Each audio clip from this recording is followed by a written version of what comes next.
It is an understatement to say that I am a pretty disorganized person. And I've been doing a lot of decluttering. And the problem with that is once I get things out of the house, cool, there's more space to work with. But then when it comes to what I have left, I just don't know how to organize it.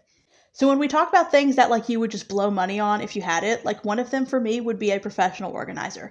I would probably have a professional organizer walk my entire house with me once a year at least, or maybe once every 6 months. I don't know. I don't know what my problem is. I have the hardest time figuring out where I want things in my own household. In my own household, I don't know where I want anything. And then once I finally settle on an idea, I just don't stick with it. And instead of it just becoming this thing where I'm just going through and reorganizing, I'm just leaving stuff everywhere. So I'm really just trying to get a handle on this stuff and just try to become better about how I handle these situations. And it made me think of a couple years ago where I was renting a room and I had way too much stuff, and I was kind of going through a similar phase of just like, all right, this is enough. I've got to declutter. I've got to reorganize. This is crazy. Sometimes you just have to get fed up enough with a problem to actually be truly motivated to go and deal with it, which kind of sucks. But in this case, I really had an epiphany that made me think about how I was spending my money. So this was a day where I pulled out everything. There was no box I didn't open. There was no container I didn't open. There was no bag I didn't open. I went through every single thing that I had. And I could not believe how much stuff I could easily justify throwing away or giving away. Before I go any further, I will say I'm not as big on setting things aside to give away anymore, because if the stuff is really getting out of control, then the pile of what I want to give away is just going to sit in my house forever. So I don't want to throw away things that someone else could easily use, but when it comes to decluttering my house and making my house the way I need it to be, like I can't just prioritize that.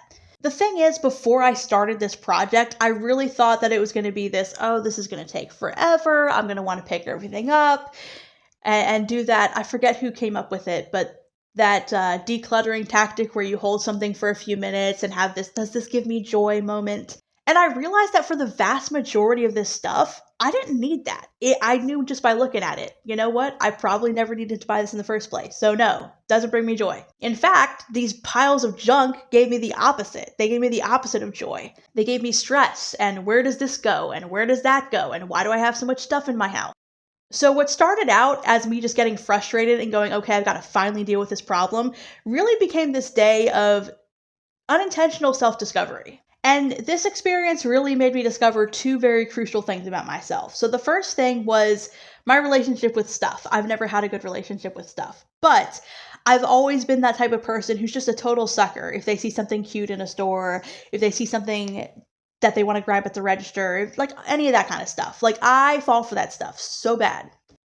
And what I realized was that I may have never struggled in a technical sense with a shopping addiction, but I did expect finding something unique, finding something cute, finding something pretty, finding something I liked to bring me an unrealistic amount of joy. And for most of that stuff, the only joy I really felt was the moment I bought it and walked out of the store with it. After that, it just went somewhere in the house and I didn't think about it again. So what's the point?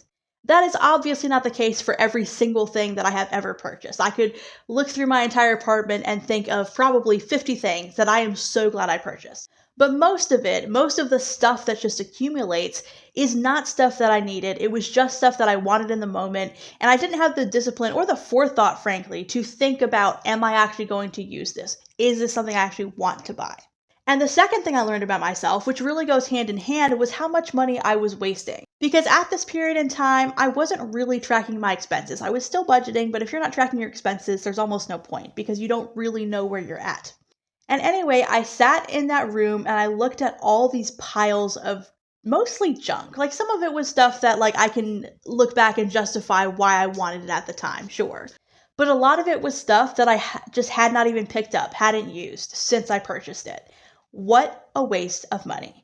In fact, there were a handful of things. I wish I could remember the exact number. I want to say it was at least 6 or 7 bags of stuff that were still in their shopping bag. Still in their shopping bag, had the receipt in the bag and everything.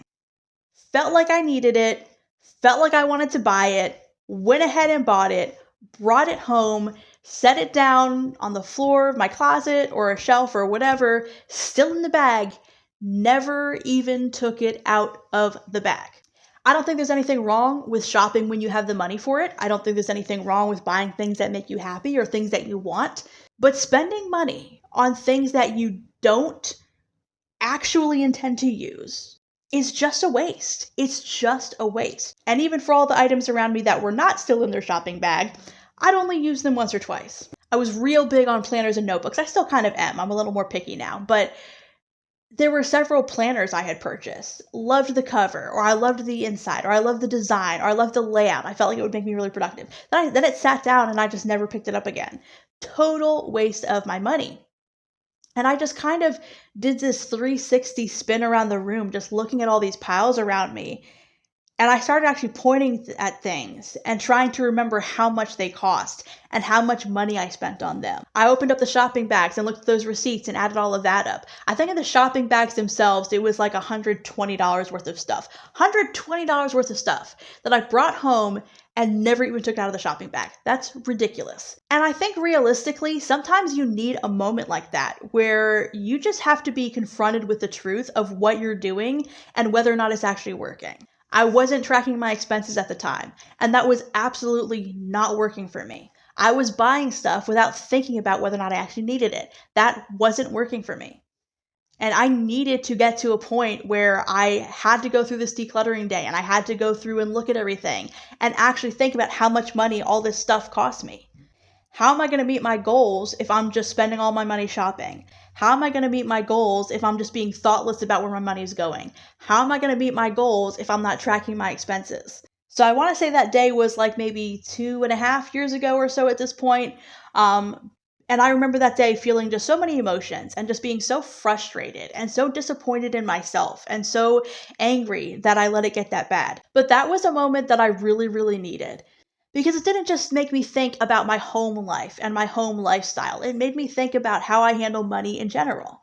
And how you handle the money that's coming in is going to determine whether or not you're successful in meeting your goals and improving your situation and building your emergency fund.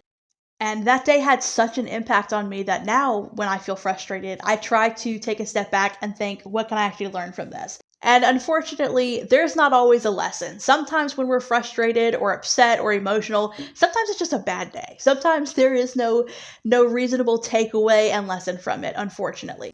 But I can say that before that day, there were so many moments in my life where I experienced frustration, and there probably was a valuable lesson and a takeaway, and I just wasn't open to it.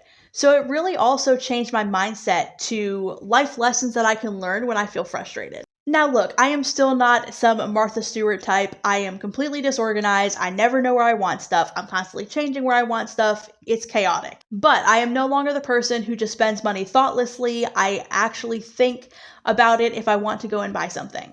And that has made such a massive difference in my life.